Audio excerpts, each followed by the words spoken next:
Okay, let's jump right into this explainer. Right now there's this massive global race to trigger a brand new nuclear renaissance. And honestly, it's largely being driven by the totally insatiable energy demands of the AI boom. But quietly, almost under the radar, a university campus right in Texas has found itself at the absolute center of the whole thing. Today we're looking at how the Texas A&M RELLIS campus literally became ground zero for testing fundamentally unproven atomic technology. Now, I want to ask you, would you beta test an unproven nuclear reactor right in your backyard? I mean, it genuinely sounds like the plot of a political thriller, right? But the reality is, experimental nuclear tech is rushing out of the lab and straight toward a live physical test as we speak. And we really need to put a pin in the word unproven here. These aren't just tiny versions of those massive concrete nuclear plants from the 70s. We're talking about modular, highly experimental designs that rely on radically new physics. And the kicker? They're currently operating without the decades of commercial safety data that we would normally demand to back them up. And to put this into perspective, historically, when we tested completely unproven nuclear tech, we did it in the absolute middle of nowhere. We're talking the remote deserts of Idaho or Nevada, dozens of miles away from anyone. While that paradigm has completely flipped, just look at this number, 5. That represents exactly how close this live testing ground is to the 240,000 residents at Bryan-College Station. It's just 5 miles away. We're essentially taking highly experimental systems and plugging them in right on the very edge of a massive, thriving community. Section 1. The Nuclear Proving Ground. Moving from lab theory to live testing. Okay, so to really grasp the scale of what's happening here, we have to look at the actual hardware being deployed. We're moving completely out of digital simulations and diving straight into physical, live-fire testing. It's basically a multi-billion-dollar venture capital portfolio being tested all at once in one single spot. You've got Last Energy, right? They're testing a pressurized water reactor designed specifically to power data centers. Then there's Kairos Power, developing a molten fluoride salt-cooled reactor with the goal of grid reliability. And finally, Natura Resources, who are exploring liquid salt technology aiming for water desalination. It's an absolutely fascinating spread of technology. But here is the massive takeaway. We have these incredibly ambitious commercial goals resting on 3 very distinct, highly experimental designs. And not a single one of them has completed a full, multi-decade commercial life cycle to prove they're actually safe at scale. Section 2. Fast-tracking the future, bypassing the QA environment. Now, if you work in software, you know the absolute danger of pushing a patch live without running it through a strict quality assurance environment first. Well, in energy policy, that QA environment is public oversight, and federal agencies have essentially hit the mute button on it. They did this using a very specific legal loophole called a categorical exclusion. Typically, you'd use a categorical exclusion for, minor stuff like paving a hiking trail or maybe painting a government building. But in this case, it's being used to declare that beta testing next-generation atomic energy legally has, quote, no significant environmental impact. And because of that one little declaration, the lengthy, traditional public hearings required by the National Environmental Policy Act, they're completely skipped over. So, the system has literally been overridden. As you can see, we've traded away the old model of independent safety guardrails for a brand new model that is completely obsessed with deployment speed. In the past, the Independent Nuclear Regulatory Commission forced transparent environmental impact statements. They mandated local town halls where everyday citizens could actually show up and demand answers. But today, under these new federal directives, testing on state university land just relies on internal Department of Energy authorizations. It shifts all the power from an independent safety regulator directly to an agency whose literal mission is to deploy new tech as fast as possible. And that effectively locks local residents right out of the safety conversation. Section 3. The groundwater safety gap. The passive safety paradox. Because those traditional guardrails have been completely streamlined, we have to look incredibly closely at the engineering reality of what happens if something actually goes wrong. Now, the marketing narrative leans heavily on this idea of passive safety, the concept that these reactors are walk-away safe.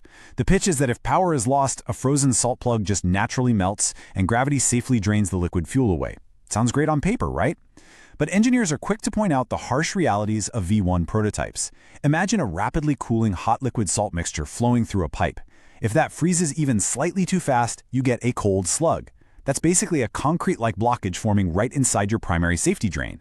Or you could see microfractures forming in containment sumps. The bottom line is, passive safety still requires perfect physics, and perfect physics is just never a guarantee when you're running an experimental test. So let's actually trace exactly where a failure like that would go. If a radioactive isotope, say tritium, manages to leak, it can easily bypass the shallow safety sensors and start sinking down into the region's most vital drinking water. You see, tritium travels perfectly with water, and the current monitoring wells in the county, they often stop at just a few hundred feet. And we really don't have to look far to see the real-world consequences of fast-track legislation ignoring environmental reality. Just look at the recent fallout from HB 2549. We saw significant farmland pollution happen precisely because long-term ecological safeguards were completely overridden in favor of short-term gains. When you take that exact same legislative mindset and apply it to radioactive isotopes, well, the stakes go from ruined crops to the permanent contamination of the deep, pristine Simsboro aquifer, and it could happen before anyone even realizes a micro-leak has occurred. Section 4. Privatizing profit, socializing risk. The zero-day vulnerability and liability. Shoving experimental tech out the door this fast creates this massive financial asymmetry. When we actually look at the liability, as you'll see here, there's a gaping $9 billion deficit between the federal insurance limits and the actual value of local residents' real estate.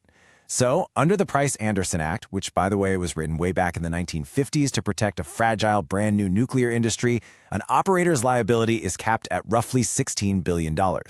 But today, that 1950s cap is acting as a massive shield for modern multi-billion-dollar tech and VC firms. Meanwhile, the taxable real estate value of Brazos County alone sits at over $25 billion. So, if a theoretical model fails, that liability cap literally leaves local homeowners holding the bag, profoundly underinsured. We're looking at a system that is perfectly engineered to completely externalize the risk onto the public while fiercely protecting corporate profits. Get this, the state actually created a $350 million fund using taxpayer money just to build out the necessary infrastructure at RELLIS. Then, private companies get to step in and use that publicly funded infrastructure to power highly profitable AI data centers. So we really have to ask the question, why exactly are state taxpayers footing a massive bill for infrastructure that fuels private tech profits while the local families living right next door are the ones forced to absorb 100% of the uninsurable physical risk?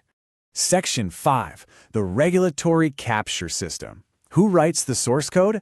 So who exactly dismantled the guardrails to allow all of this to happen?